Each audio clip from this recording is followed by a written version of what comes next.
Hi there, this is Nicola from Forever Young Autobiographies and welcome to my channel.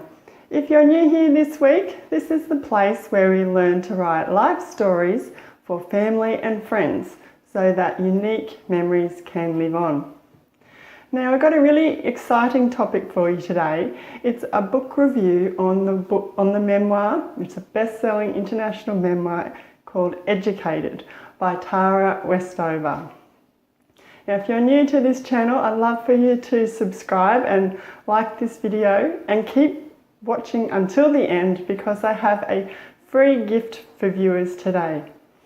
So in this video, I'm going to talk a little bit about the overview of Educated, some interesting points that I found about the book, and also some key takeaways for us as writers who are writing our autobiography or, say, a biography of a loved one. So let's jump into today's topic. Now, the book itself, Educated, I've just finished listening to it actually. It was, if you've been following me, it was on my summer reading list for 2018 and I've really enjoyed it. It's extremely gripping, a little bit horrifying but very intriguing. You might have heard of the book before because it has been recommended by lots and lots of publishers out there.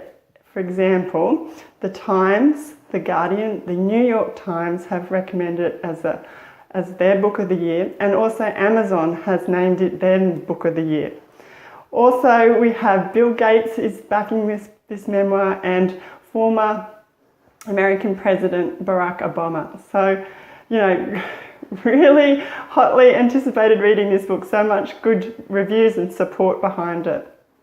Now, the overview of the book, Tara starts it in rural Idaho in America, and it's in the 1980s when she's born and 1990s, and she talks about growing up in this rural property where there's multiple generations living here, and they're all under the watchful eye, I suppose, of what she calls Buck's Peak. Now, her father, he runs a scrapyard or junkyard on the property, and there's a large family, lots of kids, and the kids with others help in this scrapyard. Now, the kids were born at home. The family sort of doesn't believe in hospitals. The children, Tara doesn't have a birth certificate, and there's some very loose homeschooling going on. So that's kind of like the background of the children. Her mother is a self-taught midwife, and she becomes a herbalist businesswoman, really successful, and a hands-on healer. So yeah, quite an amazing story with her mother. It could be a whole book on itself. But her mother also helps, I suppose, patch back the family or the kids as they get injured, sometimes horrifically, while they're working in the junkyard. And so, yeah, she learns to look, they're very independent. It's a survivalist Mormon family. Now, there is love. There's love between the siblings and in the parents, but there's also a lot of violence. And Tara sort of suggests in the book that some of her family members, her father and an older brother, have undiagnosed mental health conditions, and this can come out in violence, and which she herself experiences. She also sees another older brother. He qualifies and goes into college or to university, and he sort of leaves the family and goes on to a traditional kind of working life, married life kind of life. So she sees him and says, oh, yep, that's what I want to do. And it's about her journey of getting initially into college and then having this amazing, successful trajectory, I suppose, through the university system, coming out with a PhD. So an amazing story. Now, there's some key things I found really interesting about the book. So we've just got an overview, but the key points that I'd like to stress that I found the most interesting was, number one, was this religious fervour of her father. Now, he kind of you can kind of just sum it up as he believes that it is the will of God is more sort of important than the safety sometimes of his children. If, for example, a classic example would be in the junkyard. If you're injured in the junkyard, then that's God's will, and even if you survive or you recover from that injury, then that is also God's will. So the health and safety in the junkyard is there's not a lot of health and safety. So that was a real eye-opener for me. This, God sort of comes before family in some ways. That I'm probably oversimplifying it, but yeah, that was the number one standout for me. The second was how over her childhood and her teenage years, Tara incrementally sort of takes that little step by step to explore life outside of her survivalist Mormon upbringing. Now she calls them the gentiles, I suppose, which we would say would be the modern, the way most people or normal people would. I don't like to say normal, but yeah, other people would live their life. For example, she has very modest dress, but she sort of starts to wear jeans. She starts to wear makeup. She goes to the doctor for the first time, takes some antibiotics or medicines. There's even things when she's in a share house environment where she has to learn or adopt the habit of washing her hands after going to the bathroom each time, a hygiene thing. And, of course, studying and travelling abroad to study.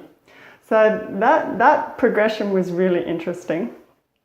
The third point that really stood out to me about the book was how she comes to that decision to leave her family. She fears for her life, or she feels for her safety, and she has to make that decision to go. And with this survivalist Mormon family of hers, it's like you're in the family or you're out of the family. And as she comes to this conclusion in the book, she sort of says, look, I've lost a whole kinship over this, and there's various repercussions that happen when she decides to sort of formally leave. So there's some really interesting points that came out of the book for me, but I also want to highlight on this channel things that we can get out of the book as writers, autobiography writers ourselves. Now, the book itself, it's about 400 pages. It's Tara's first book. She's in her early 30s. And again, she had this minimal education, and she's had this massive trajectory all the way through, which shows and gives encouragement to others out there who have had basic education, who are wanting to write, that this can be done. So in the book, I think she says she wrote most of it in a big burst, a couple of months when she was living in the United Kingdom. And it came out last year through Penguin Random House Company.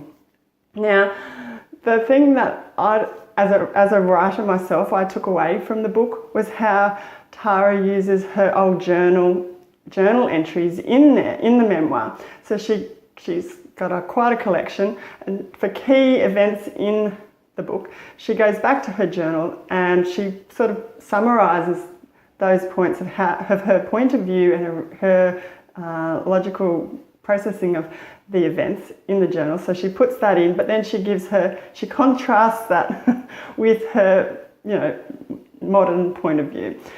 So that was really interesting as a writer. I thought, yep, there's your point of view at the time, and then there's that reflection of now. So she does that really well. It's worth studying a little bit about how she does that when you're reading it, just see how she does it. The other thing that she does really well is she questions her memories. Now, Tara is a trained historian, so she's kind of put that to her own test of her own memories. She's examined them from different points of view. So she said, this is what I remember. Can this be logically true? She's asked other family members or people who were there, what do you remember and how does this correspond? Sometimes she's come up with the conclusion that her memories aren't true, and other times she's come to a summation of what's logically true. So that was really great how she she kind of breaks it down on the page, and you can see how she has examined key events from different memories for hers, or what other people who were there. So that was quite interesting, and we can learn a lot from that. The third point I wanted to bring up that was very interesting for us as writers was how Tara really exposes herself on the page by being extremely truthful about her emotions and how she's thinking through things at the time of the events that are happening. So she's been exceptionally brave to put all of this out there, and I think it really does give it makes you feel it's really authentic what she's saying, and you really believe she hasn't glossed over anything. So I think we can learn a lot to be truthful in our writing from the way Tara has written in Educated. So there you have it, what every autobiography writer should know about the international bestseller selling memoir Educated. I've given a brief overview, some key interesting points that I found, and also some teaching points for us as writers. That's one thing Educated will help you with. It's giving you a good example of great writing, and it is a really good read. So I'd love for you to check it out too. I don't think you'll be disappointed. If you'd like to find out more about the book, I've written an article on my website, Forever Young Autobiographies. I'll leave the link down below. And for viewers today, the free gift I've got is, if you'd like to write a autobiography or memoir like Tara, I've got a free video training for you today. So you can sign up for that down below. It's where I help you, walk you through exercises to come up with some chapter outlines for your book. So make sure you sign up for that one, completely free. Also, if you've read the book or you've got a recommendation for a book for me to do a book review on, put that in the comments down below. I'd really appreciate it.